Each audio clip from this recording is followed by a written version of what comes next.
Hey everyone, welcome back. Today, I'm diving into the nuts and bolts of making and curing concrete test specimens like a pro. Whether you're a newbie in civil engineering or just need a refresher, I've got you covered. First things first, let's talk about the concrete grades you'll typically use. For residential buildings and small commercial structures, you'll often work with grade M20. It's reliable and gets the job done for standard loads. Moving up, we've got grade M25. This one's your go-to for medium-sized commercial buildings and industrial structures. And for those high-rise buildings, bridges, or anywhere you need higher strength, grade M30 is your best bet. Now, before you start mixing, always consult with a structural engineer or construction professional. They'll guide you on the appropriate grade based on your project's specific requirements. Alright, let's get into the practical side. Making test specimens is all about precision. You'll need molds, typically cylindrical or cubic depending on what your test standards specify.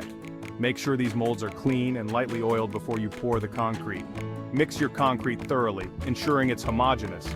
Pour it into the molds in layers, and between each layer, use a tamping rod to eliminate air pockets.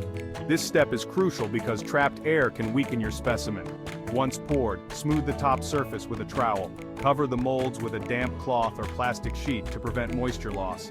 This initial curing is vital for setting the hydration process in motion. After 24 hours, carefully demold your specimens. Now comes the curing phase. Keep them in a curing tank filled with water at a constant temperature, ideally around 20 degrees Celsius, for the entire curing period.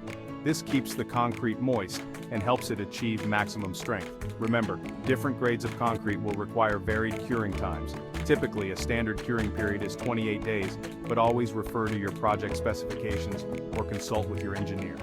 To sum it up, making and curing concrete test specimens is an exact science.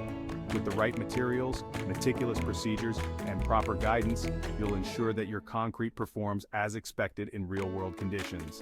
And remember, accuracy and patience are your best friends in this process.